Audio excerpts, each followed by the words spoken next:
अस्सलाम वालेकुम gentleman, welcome to Leo MBBS lectures. अच्छा, अभी हम जनरल एम्ब्रियोलॉजी पढ़ रहे हैं, ठीक है।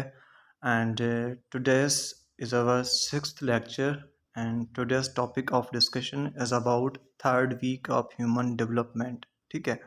आज हमने third week of human development को पढ़ना है। इससे पहले हम फर्स्ट वीक को पढ़ चुके हैं, सेकंड वीक को पढ़ चुके हैं, ठीक है। हम गैमेटोजेनेसिस को पढ़ चुके हैं, ठीक है। एंड साथ में हम ये भी पढ़ चुके हैं कि मेल इनफर्टिलिटी क्यों होती है एंड फीमेल इनफर्टिलिटी। ये सारा स्टफ हम डिस्कस कर चुके हैं, ठीक है। एंड हमने जितने भी कंटेंट डिस्कस किया है which is you can say maximally extracted from Langman, ठीक है। एंड हमने कुछ और एक्स्ट्रा इन्फॉर्मेशन को भी ऐड किया है for better understanding and for better clarity of concept. अच्छा, so it is kind request to all of you people के kind subscribe my channel and if it is possible then share and must like the videos, ठीक है। So now we are moving to the you can say today's topic। अच्छा, but इससे पहले हम ये देखते हैं कि सेकंड वीक ऑफ डेवलपमेंट के अंदर क्या हुआ था, ठीक है। उसके कौन से की इवेंट्स थे जो हमने लाजमी याद रखने हैं, ठीक है। उसकी कंटिन्यूटी से हम फर्दर ऑन मूव करते हैं थर्ड वीक की तरफ, ठीक है। पहले हम सेकंड वीक की तरफ चाहते हैं कि उसमें क्या क्या चेंजेस हुई थी, ठीक है। अच्छा, this is a summary of second week of development, ठीक है। ये वो सारी चेंजेस हैं जो सेकंड वीक के अंदर होती हैं, ठीक है। हम इन सारी चेंजेस को डिटेल में पढ़ चुके हैं, ठीक है। Once again I am repeating, ठीक है, कि सबसे पहले देखें जब हम फर्स्ट वीक पढ़ रहे थे एट दैट टाइम जो हमारा ब्लास्टोसिस्ट था, ब्लास्टोसिस्ट के अंदर क्या था, outer cell mass and inner cell mass, ठीक है। Okay, you can see here this is our blastocyst. Okay, I would not say blastocyst but this is the morula, ठीक है। इसमें देखिए आपको ब्लैक कलर में इनर सेल मास नज़र आ रहा है, इनर सेल मास, एंड आपको ब्लू कलर में आउटर सेल मास नज़र आ रहा है, ठीक है। अच्छा जी, मोरूला जब बेसिकली ब्लास्टोसिस्ट बन जाता है एंड जब ये इम्प्लांटेशन अपनी कंप्लीट कर देता है, फिर हम इनर सेल मास को इनर सेल मास नहीं बोलते, आउटर सेल मास को आउटर सेल मास नहीं बोलते। ये चीज़ मैंने आपको लास्ट लेक्चर में डिटेल में बताई थी कि जब हमारा ब्लास्टोसिस्ट इम्प्लांट नहीं होता तो उस वक्त तक हम इनर सेल मास भी बोलते हैं, आउटर सेल मास भी बोलते हैं। बट जब इस ब्लास्टोसिस्ट की यूट्रस के साथ इम्प्लांटेशन हो जाती है तो ड्यू टू द इम्प्लांटेशन इनके नाम चेंज हो जाते हैं। कैसे चेंज हो जाते हैं, मैंने आपको बताया था कि after the implantation inner cell mass को हम एम्ब्रियोब्लास्ट बोलते हैं एंड आउटर सेल मास को हम बेसिकली क्या बोलते हैं, ट्रोफोब्लास्ट, ठीक है। एंड बाद में आपको पता है कि ये जोना पेलुसिडा ख़त्म हो जाती है by the process of zonal hatching. यह चीज़ हमने बहुत डिटेल में डिस्कस की थी, ठीक है। So you can see here this is embryoblast. Embryoblast किससे बना था, embryoblast basically inner cell mass से बना था, ठीक है। जब ब्लास्टोसिस्ट की यूट्रस में इम्प्लांटेशन हो जाती है तो जो ब्लास्टोसिस्ट का इनर सेल मास है, अब आप इसको इनर सेल मास नहीं बोलोगे, आफ्टर इम्प्लांटेशन अब आप इसको बोलोगे एम्ब्रियोब्लास्ट। अच्छा, आपको ये भी याद होगा कि जो इम्प्लांटेशन है वो बेसिकली सिक्स्थ डे पे स्टार्ट होती है एंड 10th डे पे कंप्लीट होती है। It means that the process of implantation runs from first week to the second week, ठीक है। अच्छा, तो आफ्टर इम्प्लांटेशन हमारा एम्ब्रियोब्लास्ट बनता है एंड मैंने आपको बताया था कि एम्ब्रियोब्लास्ट कन्वर्ट हो जाता है हाइपोब्लास्ट एंड इपीब्लास्ट में। ये चीज़ हमने डिस्कस की थी, ठीक है। एंड जब हाइपोब्लास्ट एंड इपीब्लास्ट बन जाता है तो इसको हम बोलते हैं बायलेमिनर जर्म डिस्क। इसी वजह से हम सेकंड वीक ऑफ डेवलपमेंट को एक नाम देते हैं, this is the week of formation of bilaminar germ disc. क्या नाम देते हैं, सेकंड वीक ऑफ डेवलपमेंट को हम नाम देते हैं week of formation of bilaminar germ disc. And याद रखना इसको हम एक और नाम भी देते हैं, सेकंड वीक ऑफ डेवलपमेंट को हम वीक ऑफ टूज भी बोलते हैं, TWOS twos, week of twos, क्योंकि इसमें दो बेसिकली लेयर्स भी बनते हैं like as epiblast and hypoblast. अगर आपको याद हो तो इसमें दो कैविटीज़ भी बनी थी, ठीक है। साथ में दो लेयर्स भी बने थे, एक्स्ट्रा एम्ब्रियोनिक मेसोडोमेन्स, दो चीज़ें बन रही थी हर किसी की। That's why second week of development को हम वीक ऑफ टूज भी बोलते हैं एंड साथ में it is the week of formation of bilaminar germ disc. Bilaminar germ disc में क्या इंक्लूडेड होता है, हाइपोब्लास्ट एंड एपिब्लास्ट। अच्छा, उसके बाद जो हमारा आउटर सेल मास था, आउटर सेल मास को आफ्टर द इम्प्लांटेशन, अब आप आउटर सेल मास नहीं बोलोगे, आप इसको बोलोगे ट्रोफोब्लास्ट।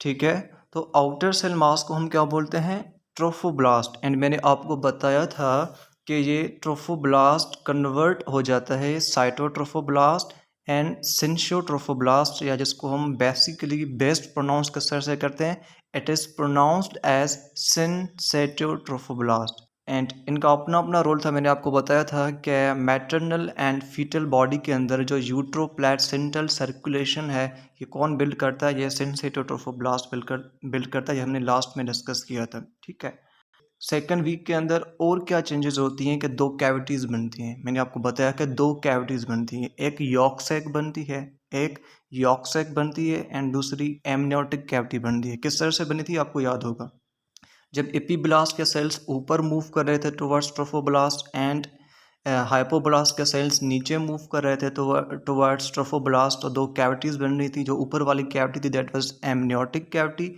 एंड जो नीचे वाली कैविटी थी दैट वाज यॉर्क सैक। ये चीज़ हमने डिटेल में पढ़ी थी। तो सेकंड वीक ऑफ डेवलपमेंट के अंदर दो कैविटीज़ भी बनती हैं, कौन सी, yolk sac and amniotic cavity. अगर आपने ये चीज़ समझनी है कि भाई कैसे बनती हैं, तो you can watch the lecture of second week of development, उसमें हमने ये सारी चीज़ें डिटेल में पढ़ी थी। अच्छा, उसके बाद हमने ये भी पढ़ा था कि जो हमारा यॉर्क सैक है, जो कैविटी है प्राइमरी यॉर्क सैक, बेसिकली इसमें प्रोलिफरेशन होती है, इसमें डिवीजन होती है, इसमें डेवलपमेंट होती है। तो इसके डेवलपमेंट की वजह से एक मीजोडर्म बनता है that is called as extra embryonic mesoderm. अगर हम सेकंड वीक ऑफ डेवलपमेंट पढ़ रहे हैं साथ में एक्स्ट्रा एम्ब्रियोनिक मीजोडर्म का डिस्कस न करें तो ये बहुत ज़्यादा नाजायज़ी होगी। ठीक है, नाइंसाफ़ी होगी ये। तो सेकंड वीक ऑफ डेवलपमेंट के अंदर हमारा एक्स्ट्रा एम्ब्रियोनिक मीजोडर्म भी बनता है। कैसे बनता है ये हमने लास्ट लेक्चर में डिस्कस किया था, बट आई एम रिपीटिंग कि एक्स्ट्रा एम्ब्रियोनिक मीजोडर्म कैसे बनता है, जब हमारा यॉर्क सैक प्रोलिफरेट हो रहा था, जब वो डिवाइड हो रहा था, फर्दर डेवलप हो रहा था, तो इससे हमारा एक्स्ट्रा एम्ब्रियोनिक मीजोडर्म बन रहा था, जो बेसिकली डिवाइड हो रहा था सोमैटिक मीजोडर्म में एंड स्प्लांक्निक मीजोडर्म में। ठीक है, अच्छा एक चीज़ याद रखना, जहाँ पे सोमैटिक वर्ड आता है ना, तो सोमैटिक बेसिकली बॉडी लेयर्स को बनाता है and splanchnic basically body viscera को बनाता है। Somatic represents body layers and splanchnic represents body viscera. तो इट मीन्स दैट ये फर्दर ऑन बेसिकली ये लेयर्स में कन्वर्ट होगा, ये बॉडी विजरा में कन्वर्ट होगा। वो कैसे होगा, it would be discussed in third. ठीक है, एंड एट द एंड आपको पता है कि यूट्रोप्लेसेंटल सर्कुलेशन भी डेवलप हुई थी due to the help of syncytiotrophoblast, जिसमें विलास वगैरह बने थे। That was all about the summary of second week of development. ठीक है, सेकंड वीक ऑफ डेवलपमेंट को हमने क्या बोला था, that was the week of formation of bilaminar germ disc. Okay, that was the week of twos. ठीक है, and second of week of development में इम्प्लांटेशन कंप्लीट हो जाती है 10th डे पे। देन आफ्टर नाम चेंज हो जाते हैं, आउटर सेल मास को ट्रोफोब्लास्ट, इनर सेल मास को एम्ब्रोब्लास्ट। एम्ब्रोब्लास्ट कन्वर्ट होता है हाइपोब्लास्ट एंड इपीब्लास्ट में। ठीक है, ट्रोफोब्लास्ट कन्वर्ट होता है साइटोट्रोफोब्लास्ट एंड सिंसाइटोट्रोफोब्लास्ट में। ठीक है, सेकंड वीक ऑफ डेवलपमेंट के अंदर और कौन सी चेंजेस होती हैं, दो कैविटीज़ बनती है, yolk sac and amniotic cavity. ठीक है, अच्छा उसके बाद basically yolk sac, primary yolk sac की basically you can say proliferation की वजह से एक्स्ट्रा एम्ब्रियोनिक मीजोडर्म बनता है, जिसके दो टाइप से हमने डिस्कस किए थे। One was somatopleuric mesoderm and other one was splanchnic mesoderm, and after that due to the help of syncytotrophoblast there was a building uteroplacental circulation, means के mother and baby के बीच में circulation start हो गई थी। Nutrients exchange, gases exchange, excretory products की exchange, all these things were occurring due to the help of syncytotrophoblast। अच्छा, अभी हम थोड़े की इवेंट्स ऑफ थर्ड वीक के देख लेते हैं, then after we would return to our written portion. जो मैंने नोट्स में सारी चीज़ें ऐड की हुई हैं, ठीक है, वो सारी चीज़ें मैं आपको दिखाऊंगा, बट इससे पहले थोड़ा सा मैं आपको आइडिया देता हूँ कि थर्ड वीक में कौन सी चेंजेस होती हैं, कौन सी मेजर चेंजेस होती हैं, ताकि आपका टॉपिक ओवरव्यू बने। ठीक है, for better understanding of third week of development हम थोड़े इसके की इवेंट्स देख लेते हैं, फिर हम सारे इवेंट्स को डिटेल में पढ़ते हैं। ठीक है, कि ये चेंजेस किस तरह से होती हैं। अच्छा, एक चीज़ पहले आप याद रखें जो सेकंड वीक ऑफ डेवलपमेंट था, हम उसको क्या बोल रहे थे, that was week of formation of bilaminar germ disc. उसमें बायोलेमिनर जर्म डिस्क बन रही थी। अच्छा, बायोलेमिनर जर्म डिस्क में क्या होता है बायोलेमिनर जर्म डिस्क में इपीब्लास्ट एंड हाइपोब्लास्ट होता है। ठीक है, अब याद रखना, जो थर्ड वीक ऑफ डेवलपमेंट है, इसको हम बोलते हैं week of formation of trilaminar germ disc. क्या बोलते हैं हम इसको? It is the week of formation of trilaminar germ disc. इसमें 3 लेयर्स बनते हैं। कौन से लेयर्स बनते हैं? बेसिकली हाइपोब्लास्ट, सबसे पहले हाइपोब्लास्ट बनता है, फिर उसके बाद एंडोडर्म बनता है, उसके बाद मेसोडर्म बनता है एंड उसके बाद एक्टोडर्म बनता है। ये 3 लेयर्स बनते हैं by the process of gastrulation, जिसकी वजह से हम बोलते हैं कि third week of development is week of formation of trilaminar germ disc. ये चीज़ आपने लाजमी याद रखनी है। उसके बाद अच्छा, ये जो लेयर्स बने थे, अच्छा, इस वीक के अंदर जो लेयर्स बने हैं कौन सा है? Endoderm, mesoderm and ectoderm. ये जो लेयर्स बनते हैं इस वीक के अंदर, ये बनते हैं by the process of gastrulation. इस वजह से याद रखना, थर्ड वीक ऑफ डेवलपमेंट को हम और बोलते हैं this is week of gastrulation. क्या बोलते हैं? Week of gastrulation. ये चीज़ें आपने याद रखनी है। अच्छा, अब कौन से इवेंट्स होते हैं? एक तो गैस्ट्रुलेशन होगी। गैस्ट्रुलेशन की वजह से 3 लेयर्स बनते हैं। ठीक है, परमिटिव स्ट्रीक की वजह से बनते हैं, वो हम आगे पढ़ेंगे। ठीक है, उसके बाद यहाँ पे न्यूरुलेशन होती है। न्यूरुलेशन में बेसिकली क्या होता है कि हमारा न्यूरो एक्टोडर्म बनता है। ठीक है, उससे न्यूरल ग्रूव बनता है, फिर न्यूरल ट्यूब बनता है। ठीक है, सो ये न्यूरल ट्यूब की जो फॉर्मेशन है, न्यूरल ट्यूब बेसिकली हमारी बॉडी में ब्रेन एंड स्पाइनल कार्ड को बनाता है। जो हमारा सेंट्रल नर्वस सिस्टम है, ये न्यूरल ट्यूब से बनता है। एंड इस न्यूरल ट्यूब की फॉर्मेशन किस प्रोसेस से होती है? By the process of neurulation. ठीक है, सो ये चीज़ आपने याद रखनी है कि थर्ड वीक ऑफ डेवलपमेंट के अंदर न्यूरुलेशन होती है।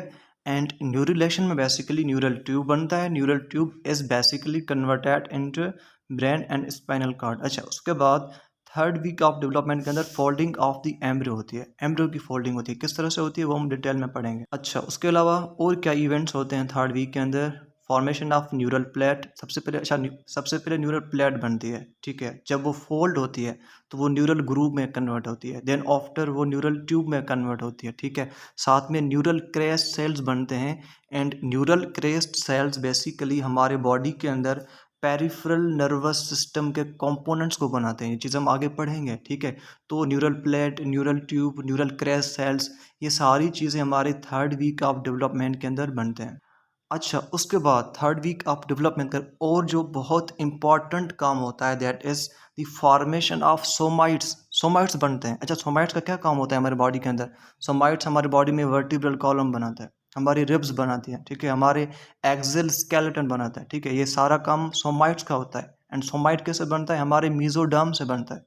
ठीक है, हम आगे पढ़ेंगे कि हमारा जो मेसोडर्म होता है वो 3 पार्ट्स में डिवाइड होता है। Number 1 para axial mesoderm, intermediate mesoderm, lateral plate mesoderm. जो हमारा पैरा एक्सियल मेसोडर्म है ना, पैरा एक्सियल मेसोडर्म, यह बेसिकली कन्वर्ट होता है सोमाइट्स में। ये चीज़ हम डिटेल में देखेंगे, डोंट वरी अबाउट दैट। ठीक है, तो ये पैरा एक्सियल मेसोडर्म है, ये बेसिकली सोमाइट्स में कन्वर्ट होता है। एंड सोमाइट्स हमारी बॉडी के अंदर बोन्स वगैरह, हमारा एक्सियल स्केलेटन, ये सारी चीज़ें बनाते हैं। That's why somite is so important. अच्छा, उसके अलावा कुछ हमारे विजरा को भी बनाता है सोमाइट। ठीक है, सो सोमाइट को हम कभी भी नहीं भूल सकते। ठीक है, इंट्रा एम्ब्रियोनिक सीलोम बनती है। ठीक है, ये चीज़ भी हम पढ़ेंगे जो आगे जाके हमारे पेरिटोनियल कैविटी, ठीक है, प्लूरल कैविटी, इन चीज़ों में कन्वर्ट होते हैं। That was all about the key events जो हमारे थर्ड वीक के अंदर होते हैं। अब हम इनको डिटेल में पढ़ते हैं कि सबसे पहले इसमें गैस्ट्रुलेशन होती है। गैस्ट्रुलेशन में 3 लेयर्स बनते हैं। कौन से? Endoderm, mesoderm and endoderm. ठीक है, थर्ड वीक के अंदर न्यूरुलेशन होती है। न्यूरुलेशन में क्या होता है कि बेसिकली हमारा न्यूरल ट्यूब बनता है। न्यूरल ट्यूब से हमारा ब्रेन एंड स्पाइनल कॉर्ड बनता है। ठीक है, उसके बाद फोल्डिंग ऑफ एम्ब्रियो होती है। ठीक है, उसके बाद neural plate, neural tube, neural crest cells, ये सारी चीज़ें बनती हैं हमारे थर्ड वीक के अंदर। उसके बाद फॉर्मेशन ऑफ सोमाइट्स, बहुत डिटेल में हम देखेंगे सोमाइट्स का क्या काम है, बता दिया। वंस अगेन वो भी डिस्कस। ठीक है, उसके बाद इंट्रा एम्ब्रियोनिक सीलोम बनती है जो डिफरेंट कैविटीज़ बना रही होती है, लाइक एज पेरिकार्डियल कैविटी, ठीक है, प्लूरल कैविटी, पेरिटोनियल कैविटी, ये सारी चीज़ें इससे बनती हैं। ठीक है, सो ऑल दीज आर की इवेंट्स जो हमारे थर्ड वीक के अंदर होते हैं। ठीक है, किस तरह से होते हैं अब हम इनको पढ़ते हैं, ठीक है। Okay, you can see here this is written portion, ठीक है। अब हम यहाँ से स्टार्ट करते हैं। This is third week of human development, ठीक है, जिसको हमने वीक ऑफ गैस्ट्रुलेशन भी बोला, and I have also discuss that इसको हम week of formation of trilaminar germ disc भी बोलते हैं, जिसमें हमारे 3 जर्म लेयर्स बनते हैं, definitive ectoderm, definitive endoderm, definitive mesoderm. एक चीज़ आपने लाजमी याद रखनी है, हम आगे भी पढ़ेंगे कि हमारा जो डेफिनेटिव एंडोडर्म है ना, ये सबसे पहले बनता है, सबसे पहले बनता है। That is so important BCQ, ठीक है। अच्छा, उसके बाद this is the diagram of our you can से ब्लास्टोसिस्ट, ठीक है। यहाँ पे आप देख सकते हो कि दिस इज ट्रोफोब्लास्ट, ठीक है, जो हमारे आउटर सेल मास से बनता है, ठीक है, which is converted into cytotrophoblast and syncytiotrophoblast, ठीक है। एंड यहाँ पे आप देख सकते हो this this is our amniotic cavity, ठीक है, and this is our secondary yolk sac, ठीक है। अच्छा, एंड आपको याद होगा कि हमारी जो बेसिकली एमनियोटिक कैविटी थी वो कैसे बनी थी। मैंने आपको सेकंड वीक ऑफ डेवलपमेंट में बताया था कि जब हमारे एपिब्लास्ट के सेल्स ऊपर जा रहे थे, ठीक है, एपिब्लास्ट के सेल्स ऊपर जा रहे थे टुवर्ड्स ट्रोफोब्लास्ट, तो देन आफ्टर हमारी एमनियोटिक कैविटी बन रही थी। इट मीन्स दैट अगर आपसे कोई पूछे कि एमनियोटिक कैविटी के सराउंडिंग में कौन से सेल्स होते हैं, एपिब्लास्ट के सेल्स होते हैं। किसके होते हैं? एपिब्लास्ट के। क्यों? क्योंकि एपिब्लास्ट की माइग्रेशन की वजह से ही हमारी एमनियोटिक कैविटी बनती है। दैट्स वाई देखें यहाँ पे डायग्राम में मैंने वंस अगेन हमारी एमनियोटिक कैविटी के साथ एपिब्लास्ट के सेल्स शो किए हैं। इसकी रीज़न यही है क्योंकि ये कैविटी इन्हीं सेल्स की वजह से बनी थी। These are tall columnar sales, ठीक है। अच्छा, उसके बाद मैंने आपको बताया था कि जब हमारे हाइपोब्लास्ट के सेल्स नीचे मूव करते हैं टुवर्ड्स ट्रोफोब्लास्ट, तो हमारी जो दूसरी कैविटी बनती है दैट इज यॉर्क सैक, ठीक है। तो अभी आप देख सकते हो कि यॉर्क सैक के साथ कौन सा सेल्स अटैच है? हाइपोब्लास्ट के सेल्स अटैच हैं, ठीक। दैट्स वाई इस डायग्राम के अंदर मैंने एमनियोटिक कैविटी के साथ एपिब्लास्ट के सेल्स शो किए हैं, एंड यॉर्क सैक के साथ हम मैंने हाइपोब्लास्ट के सेल्स शो किए हैं, ठीक है। अच्छा, अब देखें जब थर्ड वीक स्टार्ट होता है ना, थोड़ी चेंजेस आना स्टार्ट होती हैं। सबसे पहले हम इसका थोड़ा सेक्शन लेते हैं, सेक्शन कट करते हैं एंड देखते हैं कि चेंजेस किस तरह से हो रही हैं इस सेक्शन के अंदर। अच्छा, देखिए जो आपको ऊपर में सेल नज़र आ रहे हैं, these are epiblastic cells, these are tall columnar cells, ये हमने लास्ट लेक्चर में डिस्कस किया था, ठीक है। एंड जो नीचे वाले सेल्स हैं, these are hypoblastic cells and these are cuboidal cells. ये शेप भी थोड़ी बहुत इंपॉर्टेंट है, आपने याद रखनी है। अच्छा, होता क्या है कि जो हमारे हाइपोब्लास्टिक सेल्स होते हैं, हाइपोब्लास्टिक सेल्स जो होते हैं ये बेसिकली थोड़े बहुत इलोंगेट हो जाते हैं। नॉर्मली हाइपोब्लास्टिक सेल्स आर क्यूबॉइडल, यहाँ पे आपको नज़र आ रहा है, बट हाइपोब्लास्टिक सेल्स इलोंगेट हो जाते हैं। जब हाइपोब्लास्टिक सेल्स इलोंगेट हो जाते हैं तो प्रीकॉर्डल प्लेट की फॉर्मेशन होती है, and this is the first key event of our third week of development. कि क्या होता है कि जो हमारे क्यूबाइडल सेल्स होते हैं हाइपोब्लास्ट के, वो थोड़े बहुत इलोंगेट हो जाएंगे। जब ये इलोंगेट हो जाएंगे तो यहाँ पे एक प्लेट बनती है, उस प्लेट को हम बोलते हैं प्रीकॉर्डल प्लेट। अच्छा, जो प्रीकॉर्डल प्लेट है ना, ये बेसिकली क्या है? It is the first structure which is indicating the head of embryo. जो हमारा एम्ब्रियो होता है, एम्ब्रियो का जो हेड है ना, वो यहीं से बनना स्टार्ट होता है। इट मीन्स दैट जो हमारा अब हेड है हमारे पास, जिससे हम देख रहे हैं, जिसको हम मूव कर रहे हैं, ये हेड अब यहाँ से बनना स्टार्ट हो रहा है। कहाँ से? प्रीकॉर्डल प्लेट से। प्रीकॉर्डल प्लेट कैसे बनी? हाइपोब्लास्टिक सेल्स थोड़े बहुत इलोंगेट हुए, प्रीकॉर्डल प्लेट हो गई, बन गई, ठीक है। And it is the first structure which is indicating the head of embryo. अच्छा, किससे बनती है? हाइपोब्लास्टिक सेल्स की इलोंगेशन से बनती है। This is also a important PCQ। अच्छा, देखें जब प्रीकॉर्डल प्लेट बन जाती है, जो बेसिकली हेड ऑफ एम्ब्रियो को बनाती है, इसकी फॉर्मेशन के बाद हमारे एम्ब्रियो के 2 एंड्स बन जाते हैं। 2 ends which are so important, जो आपको लाजमी याद रखने आगे लाजमी काम आएंगे, ठीक है। जब प्रीकॉर्डल प्लेट बन गई तो प्रीकॉर्डल प्लेट की फॉर्मेशन के बाद हमारे एम्ब्रियो के 2 एंड्स बनते हैं, एक टेल एंड हेड हेड वाला एंड एंड दूसरा टेल वाला एंड, जिसको हम बोल सकते हैं क्रेनियल एंड कार्डल एंड, क्योंकि क्रेनियल वर्ड हेड को रिप्रेजेंट करता है एंड कार्डल वर्ड टेल को रिप्रेजेंट करता है। तो ये चीज़ आपने याद रखनी है। After the formation of prechordal plate हमारे एम्ब्रो के दो एंड्स होते हैं, एक कॉर्डल एंड दूसरी कॉर्डल, और एक क्रेनल एंड एंड दूसरी कॉर्डल एंड। अच्छा अब यहाँ पे देख सकते हो वंस अगेन कि जो एंड इस प्री कॉर्डल प्लेट के करीब है that is head of embryo. Okay, this is cranial end of embryo. And जो एंड इस प्री कॉर्डल प्लेट से दूर है this is the tail of embryo, this is the caudal end of embryo. तो ये चीज़ आपने याद रखनी है कि जब प्री कॉर्डल प्लेट बन गई तो अब एम्ब्रियो का हेड भी बनेगा, टेल भी बनेगा। ठीक, अच्छा उसके बाद अब हम पढ़ते हैं कि जो हमारी जो प्रिमिटिव स्ट्रीक होती है, primitive streak which is so crucial structure जो हमारे थर्ड वीक के अंदर बनती है, कि ये प्रिमिटिव स्ट्रीक किस तरह से बनती है। मैंने आपको पहले बताया था कि ये प्रिमिटिव स्ट्रीक, इससे हमारे 3 जार्म लेयर्स बनने हैं, endoderm, ectoderm, mesoderm. Primitive streak के बगैर नहीं बन सकते भाई, ये इस पर डिपेंड करते हैं। अगर प्रिमिटिव स्ट्रीक बन गई प्रॉपरली तो हमारे बॉडी लेयर्स बनेंगे। अगर प्रिमिटिव स्ट्रीक सही से नहीं बनेगी तो हमारे बॉडी लेयर्स भी नहीं बनेंगे। उसके अलावा जो हमारी बॉडी एक्सेस होती हैं, ठीक है, इनकी फॉर्मेशन के अंदर भी प्रिमिटिव स्ट्रीक का बहुत इंपॉर्टेंट रोल होता है। अब ये प्रिमिटिव स्ट्रीक किस तरह से बनती है, ये चीज़ आपने लाजमी याद रखनी है।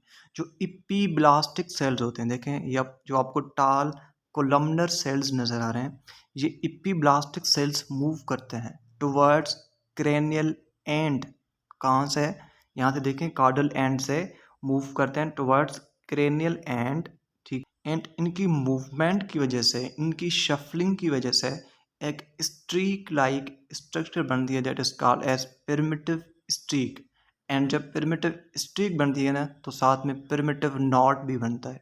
ठीक है, एंड इस प्रिमिटिव नॉट को हम एक और नाम भी देते हैं that is called as Hensen's node. इसको हम हैंडसन्स नोट भी बोलते हैं। अगर आपको एफएससी लाइक स्टफ याद हो तो वहाँ पे लिखा हुआ था कि इस प्रिमिटिव नॉट को हम हैंडसन्स नोट भी बोलते हैं। This primitive not is also important क्योंकि आगे हमारी नोटोकॉर्ड बननी है, तो नोटोकॉर्ड की फॉर्मेशन में प्रिमिटिव नॉट का बहुत इंपॉर्टेंट रोल होता है। बॉडी एक्सिस की फॉर्मेशन में प्रिमिटिव नॉट का बहुत ज़्यादा इंपॉर्टेंट रोल होता है। एंड प्रिमिटिव स्ट्रीक, बिल्कुल जो हमारी प्रिमिटिव स्ट्रीक है ना, इसके आगे बनती है, इसकी क्रेनियल एंड की तरफ बनती है। ठीक है, प्रिमिटिव स्ट्रीक कैसे बनी? जब इपीब्लास्टिक सेल्स मूव करते हैं टुवर्ड्स क्रेनियल एंड। जब इपीब्लास्टिक सेल्स क्रेनियल एंड की तरफ से क्रेनियल एंड की तरफ मूव करेंगे, शफल करेंगे, तो इनकी शफलिंग की वजह से हमारे एम्ब्रियो में प्रिमिटिव स्ट्रीक जनरेट होती है। एंड प्रिमिटिव स्ट्रीक से ऑल 3 जर्म लेयर्स बनते हैं। ठीक है, एंडोडर्म, मेसोडर्म एंड एक्टोडर्म। यहाँ पे लिखा हुआ है endoderm is the first layer which is so important. मैंने आपको बताया कि हमारे तीनों जर्म लेयर्स में से सबसे पहले जो जर्म लेयर बनता है दैट इज एंडोडर्म, उसके बाद mesoderm and then after ectoderm बनता है। अच्छा उसके बाद यहाँ पे आप एम्ब्रियो को देख सकते हो, this is the look of our embryo. ठीक है, यहाँ पे देखिए आपको ये प्रोकॉर्डल प्लेट नज़र आ रही है। ठीक है, एंड इसका बहुत इंपॉर्टेंट रोल है, हम आगे पढ़ेंगे। ठीक है, ये कैसे बनती है मैंने आपको बताया कि जब हमारे हाइपोब्लास्ट के सेल्स इलोंगेट होते हैं तो इसके इलोंगेशन की वजह से प्रोकॉर्डल प्लेट बनती है। ठीक है, उसके बाद देखें ये हमारी प्रिमिटिव स्ट्रीक बन गई। मैंने आपको बताया कि प्रिमिटिव स्ट्रीक कैसे बनती है, जब हमारे इपीब्लास्ट के सेल्स मूव करते हैं, उनकी मूवमेंट की वजह से प्रिमिटिव स्ट्रीक बनती है। साथ में प्रिमिटिव नॉट बनता है जिसको हमने हैंडसन्स नोड भी बोला था। उसके बाद नोटोकॉर्ड बनती है। अच्छा याद रखना एक चीज़ में, 1 सेकेंड आई रिपीटिंग, कि जब इपीब्लास्ट के सेल्स माइग्रेट कर रहे थे, मूव कर रहे थे, तो प्रिमिटिव स्ट्रीक बनी थी ना। ठीक है, जब इस प्रिमिटिव स्ट्रीक के सेल्स माइग्रेट करते हैं, डिफ्रेंशिएट करते हैं, ठीक है, देन आफ्टर नोटोकॉर्ड बनती है। एंड याद रखना देखें, जब प्रिमिटिव स्ट्रीक बनती है तो all 3 germ layers are formed. तो अभी हमारी जब प्रिमिटिव स्ट्रीक बन गई तो अभी हमारे पास एक्टोडर्म भी होगा, एंडोडर्म भी होगा एंड मेसोडर्म भी होगा। ये आपको येलो कलर में जो मास नजर आ रहा है दिस इज मेसोडर्म। ठीक है, अब प्रिमिटिव स्ट्रीक बन गई मीन्स मेसोडर्म बन गया। जब मेसोडर्म बन गया इट मीन्स अब क्या होगा, जब प्रिमिटिव स्ट्रीक के सेल्स माइग्रेट करते हैं, डिफ्रेंशिएट करते हैं, तो इससे नोटोकॉर्ड बनती है। इपीब्लास्ट के सेल्स मूव कर रहे थे तो प्रिमिटिव स्ट्रीक बन रही थी। जब प्रिमिटिव स्ट्रीक के सेल्स माइग्रेट करेंगे, मूव करेंगे, डिफ्रेंशिएट करेंगे तो नोटोकॉर्ड बनेगी। This is a so important sentence जो आपने लाजमी याद रखना है। And this notochord is present in mesoderm. ये लाइन भी आपने लाजमी याद रखनी है कि हमारा नोटोगार्ड मीजोडर्म में होता है, ठीक है, क्योंकि हमारे बेसिकली प्रिमिटिव स्ट्री के सेल्स डिफ्रेंशिएट करते हैं, माइग्रेट करते हैं टुवर्ड्स मीजोडर्म, जिसकी वजह से हमारी नोटोकार्ड की फॉर्मेशन मीजोडर्म में होगी। ये चीज़ आपने लाजमी याद रखनी है कि notochord is present in mesoderm, notochord is present in mesoderm, ठीक। आप देखें यहाँ पे आपको ये एक्टोडर्म नज़र आ रहा है, ठीक है, यहाँ पे आपको नीचे एंडोडर्म नज़र आ रहा है, बीच में आपको मेसोडर्म नज़र आ रहा है। मेसोडर्म के अंदर यहाँ पे देखें दिस इज आवर नोटोकार्ड, ठीक है। एंड इस वक्त एम्ब्रियो के दो एंड्स बन गए, दिस इज प्रोकॉर्डल प्लेट, ठीक है, and this is cloacal membrane, या दिस इज कॉर्डल एंड। अब ये ऐसे बोल सकते हो this is cranial end, this is caudal end, या आप इनके नाम ऐसे चेंज करो, दिस इज प्रोकॉर्डल प्लेट जो बेसिकली आगे जाके बको फेरेंजियल मेम्ब्रेन बनाती है, एंड इससे आगे हमारा माउथ बनता है, ठीक है। एंड जो हमारी क्लोएकल मेम्ब्रेन है which is caudal end of the embryo, इससे हमारे एनस की फॉर्मेशन होती है। एंड याद रखना ये जो हमारे दो एंड्स होते हैं, दो प्लेट्स होते हैं, एक प्रोकार्डल प्लेट एंड दूसरी जो हमारी क्लोएकल मेम्ब्रेन है, इन दोनों साइड के ऊपर हमारा मेसोडर्म नहीं होता। So mesoderm is absent at two places, at एक तो प्रोकार्डल प्लेट के पास नहीं होता एंड दूसरा क्लोएकल मेम्ब्रेन के पास नहीं होता, अदरवाइज मेसोडर्म होता है। इस मेसोडर्म के अंदर हमारी नोटोकार्ड बन रही होती है, सॉरी प्रेजेंट होती है, ठीक है। सो ये चीज़ आपको आई थिंक समझ आ चुकी होगी कि भाई नोटोकार्ड कैसे बनती है। एंड उसके बाद एम्ब्रियो के दो एंड्स होते हैं, क्रेनियल एंड जिसको हम प्रोकार्डल प्लेट भी बोल सकते हैं, दूसरा कार्डल एंड जिसको हम क्लोएकल मेम्ब्रेन वाले एंड भी बोल सकते हैं। प्रोकार्डल प्लेट से बको फेरेंजियल मेम्ब्रेन बनती है जो हमारी माउथ की फॉर्मेशन करती है, क्लोएकल मेम्ब्रेन से हमारी एनस की फॉर्मेशन होती है, ठीक है। ठीक है, यहाँ पे लिखा हुआ है primitive streak replaces mesoderm and notochord produces, ठीक है, मैंने आपको बताया। उसके बाद प्रिमिटिव नॉड बनता है कि भाई it goes downward replace mesoderm, a cylindrical process will be formed, a canal will be formed that is called as notocard, ठीक है। अब ये जो नोटोकॉर्ड है ना, इसका बहुत इंपॉर्टेंट रोल होता है हमारी न्यूरोलेशन में, ठीक है। न्यूरोलेशन में नोटोकॉर्ड का बहुत इंपॉर्टेंट रोल होता है। जो हमारा न्यूरल ट्यूब बनता है, जैसे हमारा ब्रेन एंड स्पाइनल कार्ड बन रहा है, इसकी फॉर्मेशन के लिए नोटोकॉर्ड बहुत इंपॉर्टेंट है भाई। नोटोकॉर्ड के लिए कौन इंपॉर्टेंट था? Primitive streak. जब तक वो मूव नहीं कर रही थी, मेसोडर्म के अंदर डिफ्रेंसिएशन नहीं कर रही थी, तब तक हमारा नोटोकॉर्ड नहीं बन रहा था। अब ये नोटोकॉर्ड इज रिस्पॉन्सिबल फॉर न्यूरोलेशन, ठीक है। तो हमारा दिमाग एंड स्पाइनल कार्ड इस चीज़ की वजह से बन रहा है। तो इसका क्या फंक्शन है कि देखें, notochord is present in mesoderm. मैंने आपको बोला कि भाई ये सेंटेंस आपने नहीं बोलना कि notochord is present in mesoderm. तो ये बेसिकली क्या करती है, ये ऊपर वाले एक्टोडर्म को स्टिमुलेट करती है एंड इस नॉर्मल एक्टोडर्म को ये कन्वर्ट करती है न्यूरो एक्टोडर्म में। कि function of notochord is what, it stimulates the ectoderm and convert it into neuro ectoderm. कि नॉर्मल एक्टोडर्म को न्यूरो एक्टोडर्म में कन्वर्ट करना, this is the main function of notochord. जब हमारा एक्टोडर्म न्यूरो एक्टोडर्म में convert हो जाएगा, it means that अब हमारा न्यूरोलेशन वाला प्रोसेस स्टार्ट हो चुका है। अब देखें, जब हमारा नॉर्मल एक्टोडर्म कन्वर्ट हो गया न्यूरो एक्टोडर्म में, किसकी वजह से? इस नीचे वाली नोटोकॉर्ड की वजह से। जब इसने इसको न्यूरो एक्टोडर्म में कन्वर्ट किया ना, तो सबसे पहले न्यूरल प्लेट बनती है, जो इस डायग्राम में शो नहीं की हुई, मैंने नहीं शो की, बट सबसे पहले न्यूरल प्लेट बनती है। वो न्यूरल प्लेट नीचे की तरफ फोल्ड होती है एंड इससे न्यूरल ग्रूव बनता है। क्या बनता है? ये देखिए, आपको न्यूरल ग्रूव नज़र आ रहा है, ठीक है।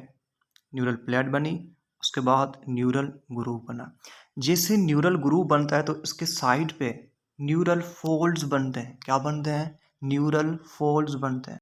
एंड इन न्यूरल फोल्ड्स के ऊपर न्यूरल क्रेस्ट सेल्स होते हैं। ये आपको रेड कलर में सेल्स नजर आ रहे हैं, these are neural crest cells. Once again I am repeating के ये नोटोकॉर्ड है, कहाँ पे प्रेजेंट है? मेसोडर्म में प्रेजेंट है। नोटोकॉर्ड मेसोडर्म में प्रेजेंट है। इसने क्या किया? ऊपर वाले एक्टोडर्म को कन्वर्ट किया न्यूरो एक्टोडर्म में।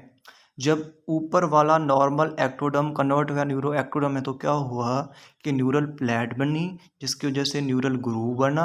जब न्यूरल ग्रूव बनता है तो साथ में न्यूरल फोल्ड्स बनते हैं ग्रूव ऐसे नहीं बनता, ग्रूव के साथ फॉल्ड्स भी बनते हैं, these are neural folds. And neural folds के ऊपर सेल्स होते हैं, these are neural crest cells. And इन सेल्स का बहुत इंपॉर्टेंट रोल होता है। जो हमारा पेरिफेरल नर्वस सिस्टम बन रहा होता है ना, जिसमें क्रेनियल नर्व्स, स्पाइनल नर्व्स होती हैं, ये बेसिकली न्यूरल क्रेस्ट सेल्स से बनती हैं। ठीक है। सो जो हमारे पेरिफेरल नर्वस सिस्टम के जो भी कंपोनेंट्स हैं, इन न्यूरल क्रेस्ट सेल से बनते हैं। ठीक है। एंड ये जो न्यूरल फॉल्ड्स आपको नजर आ रहे हैं, इनका क्या काम है? ठीक है, मैंने न्यूरल क्रेस्ट सेल का आपको फंक्शन बता दिया। ठीक है। न्यूरल फॉल्ड बेसिकली कन्वर्ज करते हैं with neural groove and neural folds, ये कन्वर्ज करते हैं। एंड इनकी कन्वर्जेंस से हमारा न्यूरल ट्यूब बनेगा। जब हमारा न्यूरल ट्यूब बनेगा तो इट मीन्स हमारा दिमाग बन गया। ठीक है। यहाँ पे देखें इन दिस डायग्राम के these are neural crest cells, these are neural folds. इनकी कन्वर्जेंस की वजह से with the neural groove neural tube बनेगा। ठीक है। देखें यहाँ पे न्यूरल ट्यूब बन गया, साथ में नोटोकार्ड प्रेजेंट है, and this is endoderm, and ऊपर वाला हमारा एक्टोडर्म है। ठीक है। सो दिस वाज स्लाइड जिसमें मैंने आपको ये बताया कि भाई न्यूरल ट्यूब कैसे बनता है। ठीक है। पहले न्यूरल बेसिकली न्यूरो एक्टोडर्म बनता है, न्यूरो एक्टोडर्म से न्यूरल ग्रूव बनता है।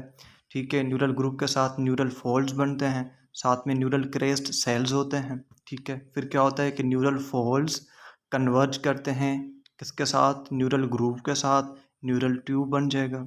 ठीक है। जो न्यूरल ट्यूब है वो हमारे ब्रेन एंड स्पाइनल कार्ड में कन्वर्ट हो जाएगा। This was all about in this slide. ये सारी चीज़ें इधर रीडिंग में लिखी हुई हैं कि सबसे पहले न्यूरल प्लेट की फॉर्मेशन होती है, the notochord structure derived from mesoderm. ठीक है। Induces overlying ectoderm to thicken and form neural plate. Means क्या है, नोटोकार्ड ऊपर वाले एक्टोडर्म को इंड्यूस करती है, मजबूर करती है कि भाई तुम न्यूरल प्लेट बनाओ। उसके बाद न्यूरल ग्रूव फॉर्मेशन होती है, the neural plate begins to fold inward along its midline, creating a groove called neural groove. ठीक है।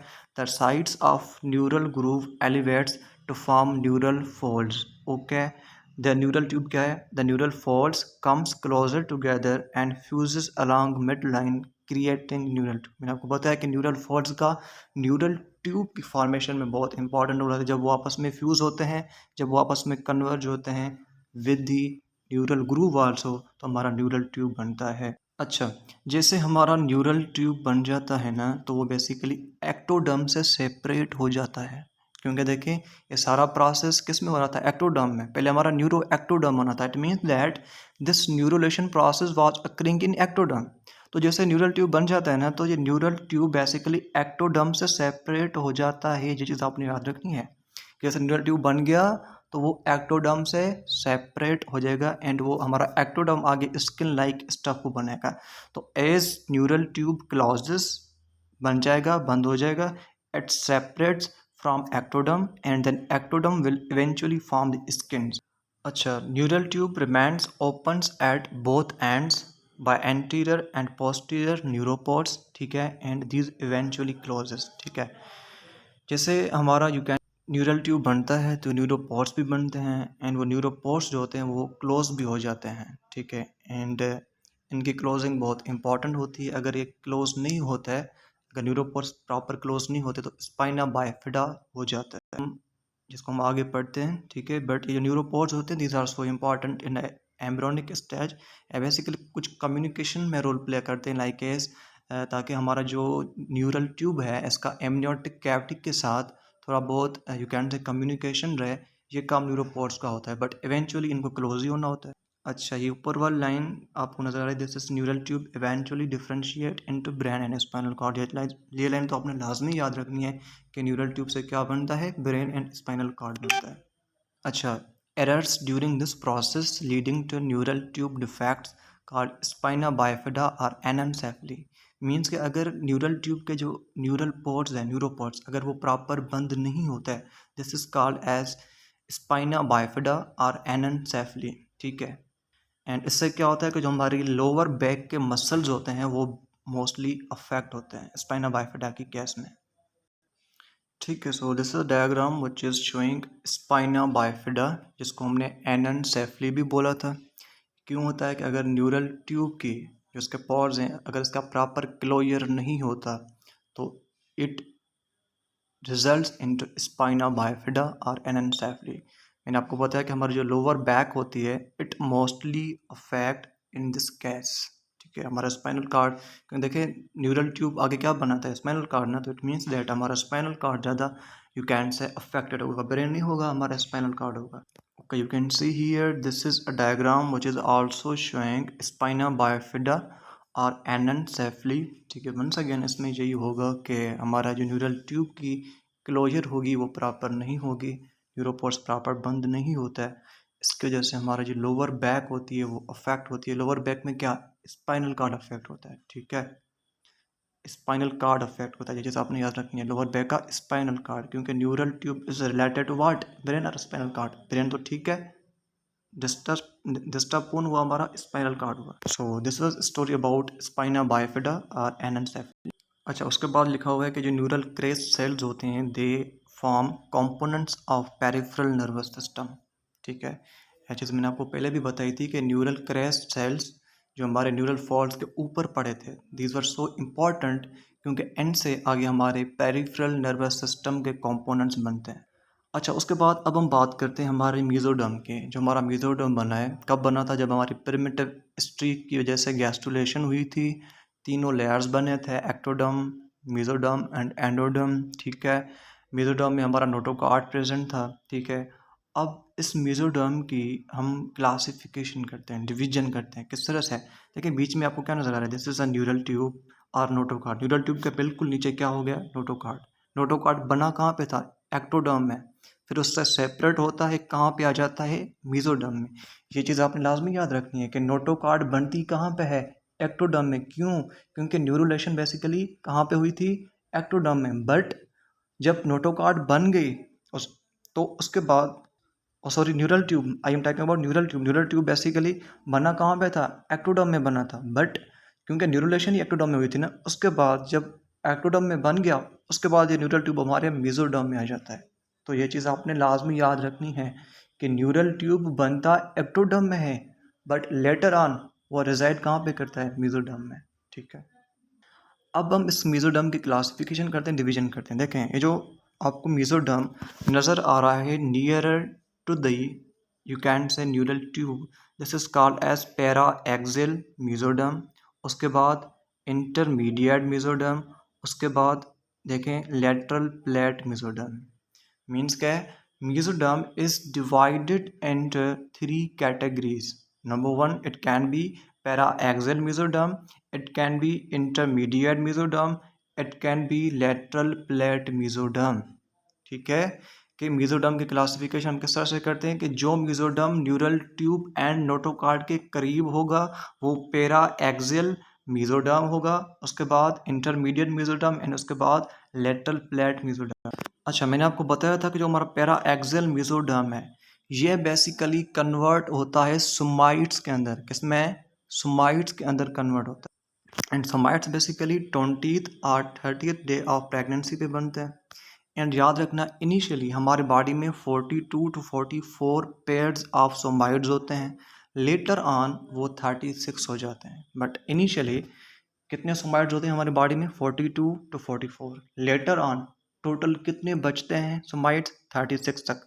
अच्छा, इनका नंबर याद रखना है, ऑक्सीपिटल सोमाइट्स 4 होते हैं, सर्वाइकल सोमाइट्स 8 होते हैं, थोरेसिक सोमाइट 12 होते हैं, लंबर सोमाइट 5 होते हैं, सैक्रल सोमाइट 5 होते हैं, कॉक्सीजल ये सोमाइट्स वेरी करते हैं, समटाइम ये 8 होते हैं या समटाइम ये 10 होते हैं।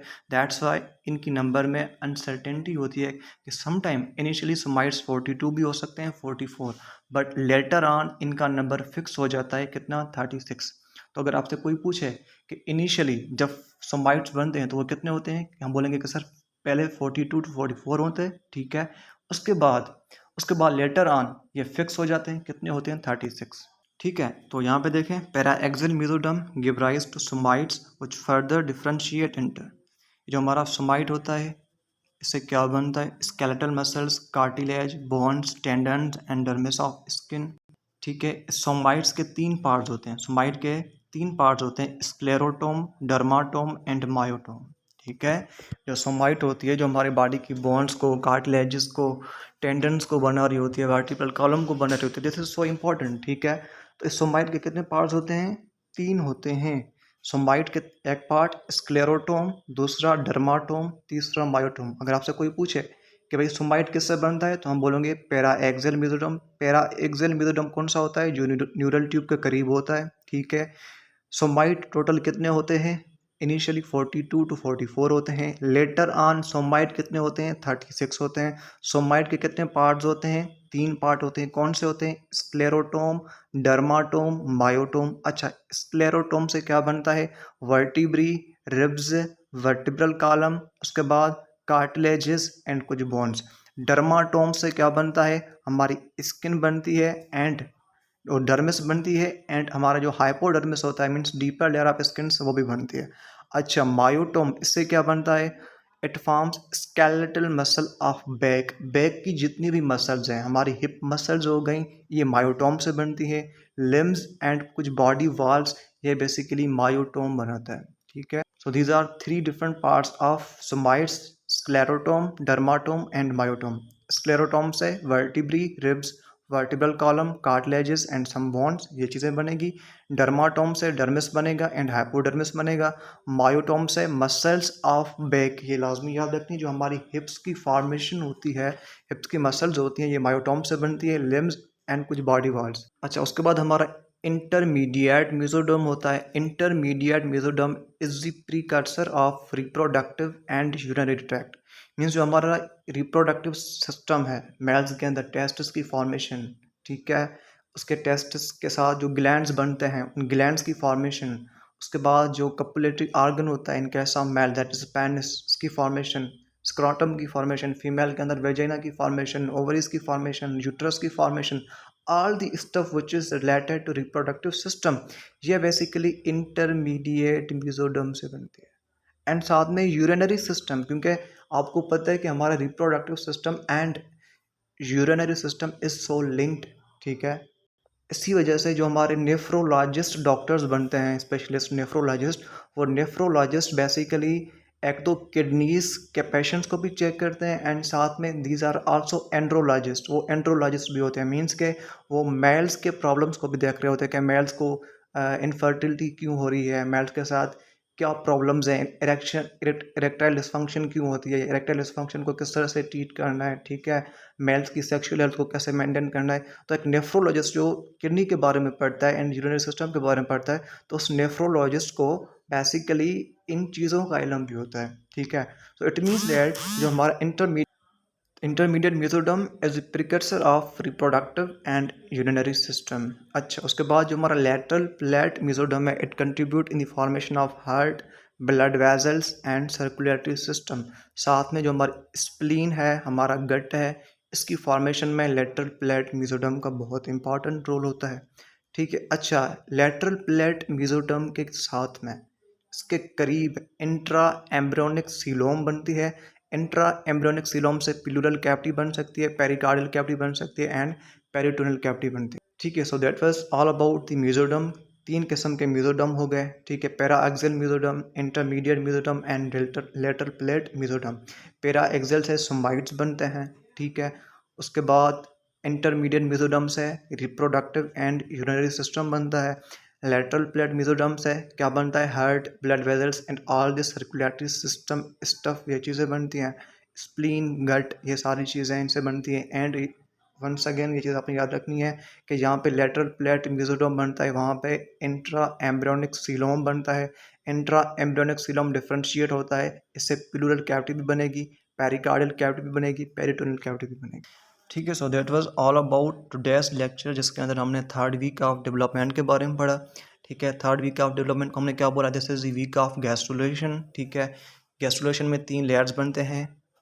कौन कौन सा है? Ectoderm, endoderm and mesoderm. सबसे पहले एंडोडर्म बनेगा। ठीक है, उसके बाद 3rd वीक ऑफ डेवलपमेंट को हम क्या बोलते हैं? This is the week of formation of trilaminar germ disc. ठीक है, अच्छा, इसमें सबसे पहले क्या होता है कि हमारे एपीब्लास्ट के सेल्स मूव करते हैं, इसकी वजह से पिरामिडल स्ट्रीक बनती है, साथ में पिरामिडल नोड बनता है जिसको हम हैंसन्स नोड बोलते हैं। ठीक है, जब पिरामिडल स्ट्रीक के सेल्स मूव करते हैं इन द मेसोडर्म, तो हमारा बेसिकली क्या बनता है? नोटोकार्ड बनता है। एंड नोटोकार्ड कहाँ पे होता है? हमारे मेसोडर्म में। And notochord is so important in the process of neurulation. Neurulation में बेसिकली क्या होता है कि न्यूरल प्लेट बनेगी, फिर न्यूरल ग्रूव बनेगा एंड अल्टीमेटली न्यूरल ट्यूब बनेगा, जिसमें हमारे ब्रेन एंड स्पाइनल कार्ड बनेंगे। उसके बाद जब हमारे 3 लेयर्स बन जाते हैं, एक्टोडर्म, एंडोडर्म एंड मेसोडर्म, फिर हमने मेसोडर्म की डिफरेंशिएशन की कि mesoderm can be, you can से paraxial mesoderm, can it can be intermediate mesoderm, it can be, you can say lateral plate mesoderm. Paraxial mesoderm basically किस में convert होता है? सोमाइट्स में कन्वर्ट होता है। सोमाइट्स इनिशियली कितने होते हैं? 42 टू 44। लेटर ऑन कितने होते हैं? 36 होते हैं। सोमाइट्स के कितने पार्ट होते हैं? 3 part, dermatome, myotome and sclerotome. ये 3 पार्ट्स होते हैं, dermatome, myotome and sclerotome. These are 3 parts of somites. ठीक है, somites are so important in the formation of bones, cartilages, tendons, vertebral column as well ribs. ठीक है, उसके बाद जो इंटरमीडिएट मेसोडर्म है, that is so important in the formation of reproductive system and urinary system. ठीक, उसके बाद जो हमारा लेटरल प्लेट मेसोडर्म था, it is important in the formation of circulatory system, means heart का बनना, हार्ट से रिलेटेड वेजल्स का बनना और ब्लड वेजल्स का बनना। All these stuffs are derived from, you can say, lateral plate mesoderm. So this was all about third week of human development. So that's all about today's lecture. So kindly subscribe my channel. It is my kind request to all of you people कि भाई channel को लाजमी subscribe करें and videos को लाजमी like करें and अपने friends के साथ लाजमी शेयर करें। एंड आपको ये वीडियोस कैसे लग रहे हैं, आपको इन्फॉर्मेटिव लग रहे हैं, नहीं लग रहे, आपको कितनी हेल्प हो रही है, आप ये सारी चीज़ें कमेंट्स बॉक्स में बता सकते हैं। एंड कौन सी इम्प्रूवमेंट फर्दर करनी चाहिए, ठीक है, आप अपनी राय कमेंट बॉक्स में दे सकते हो। उसके बाद इंशाल्लाह वो वाली मॉडिफिकेशंस की जाएंगी फॉर योर स्टूडेंट्स। ठीक है, thank you all of you. अल्लाह हाफिज़।